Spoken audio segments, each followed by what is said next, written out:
Welcome back to The Great Conspiracy, the 9/11 news special you never saw. The events of 9/11 begin with aircraft going wildly off course. Incredibly, despite radar tracking for almost 2 hours, the whole of the mighty U.S. Air Force goes AWOL that morning. It's a mind-bending anomaly. Not a single U.S. Air Force interceptor turns a wheel until it's too late. There are no jets at all. It's a matter of historical record. That could happen only two ways.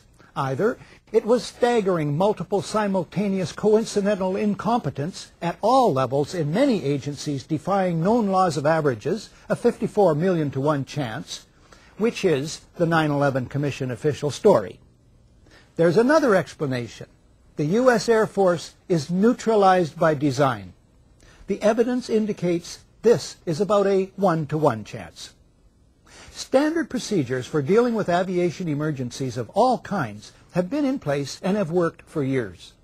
David Ray Griffin is the author of The New Pearl Harbor, the most widely respected critique of the official story of 9/11.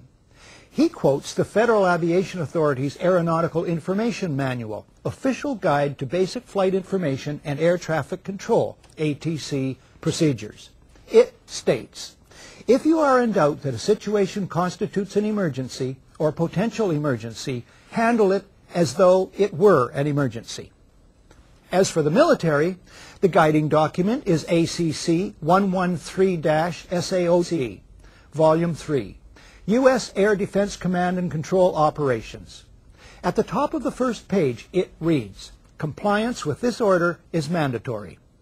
The first paragraph reads, in part, the ADC, Air Defense Command, is to provide North American Aerospace Defense Command with the means to detect, monitor, identify, intercept, report, and if necessary, destroy any airborne object that may pose a threat to North America in the fulfillment of the Tactical Threat Warning Attack Assessment and to provide such information to collateral missions of NORAD.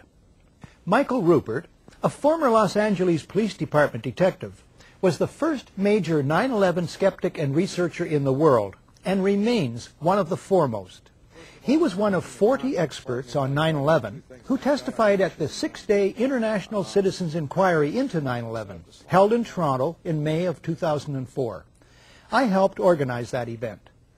At the inquiry, Michael Ruppert addresses the absence of jet interceptors, but the unlikelihood of a simple stand-down order, and asks, what if they were so confused and had been so deliberately confused that they couldn't respond?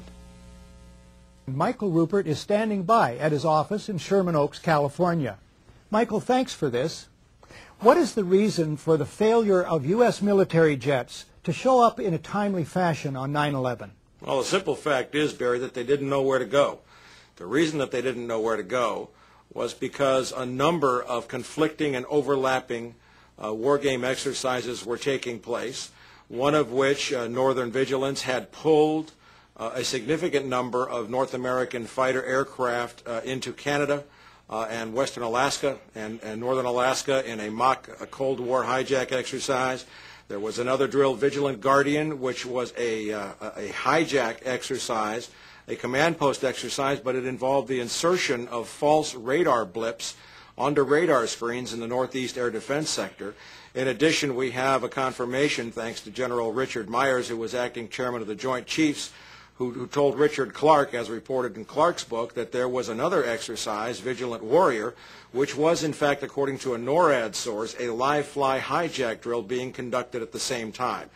With only 8 available fighter aircraft, and they have to be dispatched in pairs, they were dealing with as many as 22 possible hijacks on the day of 9/11, and they couldn't separate the war game exercises from the actual hijacks.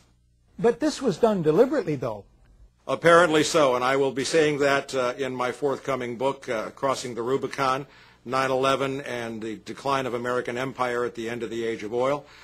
We have done an extensive investigation on that to show that these war game exercises were apparently very well planned by someone who I will show, I believe, was Dick Cheney in the United States government, to deliberately confuse FAA, NORAD, and U.S. Air Force fighter response to fulfill a prophecy that another man had once said, "Let one happen and stop the rest." On that very point, we have a recording. Hi, Boston Center, Team U. We have a problem here. We have a hijacked aircraft headed towards New York. We need someone to scramble some F-16s or something up there to help us out. Is this real world or exercise? No, this is not an exercise, not a test. Now, the 9/11 Commission didn't mention the war games, is that right? No, in their final report they did mention, I think in one paragraph, Vigilant Guardian, but the response given by NORAD Commanding General Ralph Eberhart and other Air Force spokespeople was absolutely nonsensical, and it made no mention of any of the other war game exercises. Eberhart's position was, in fact, which is a very ludicrous position, that the Vigilant Guardian exercise, leaving aside the others, actually helped speed response on 9/11, and that is absolutely not the case. How does this relate to the 9/11 Commission report, which says that planes had gone in the wrong directions? Well, that's a separate issue, and that remains to be clarified. But what I will be disclosing in my book, in effect, is that there were two simultaneously operating command and control systems functioning on the day of 9/11, and at sometimes they were issuing conflicting orders. We do not have a clear explanation for why fighters from Andrews Air Force Base were sent out over the sea first and couldn't turn around, because the 9/11 Commission seemed to change all the evidence just arbitrarily right before it issued its final report. So we don't have a clear explanation, but certainly it is all consistent with a motive that said make sure that the fighters don't get to any place in time to stop the three critical attacks on the World Trade Center and the Pentagon. I have called that in my own research an effective stand down. Would you say that would be a correct characterization? Well, it is a de facto stand down. That was the intended result. I would really call it an intended paralysis. With only 8 available fighters, and fighters have to be scrambled in pairs, you only had a chance for 4 responses out of what we have confirmed were as many as 22 possible hijacks showing up on radar screens. That is fascinating and damning information. I look forward to your book. What about the motivation for the whole of 9/11? Well, overall, the primary motivation was something we call peak oil, the fact that the world has either passed or is at now its permanent peak of hydrocarbon or oil production, and now about to go into a condition of permanent and irrevocable decline in oil production, even as demand is soaring exponentially, both in the West and in China, Asia, and the developing countries. This has set off what we had from the wilderness, and certainly in my book we will describe as a very bitter sequence of conflicts, as Dick Cheney told us, in the war that will not end in our lifetimes, to secure the last remaining oil reserves on the planet. We've seen a lot of other instances where this kind of attack was predicted and stated as a requirement for the American empire to mobilize its military resources. Zbigniew Brzezinski did in his book, The Grand Chessboard, in 1997. The Project for a New American Century called for a new Pearl Harbor in 1992.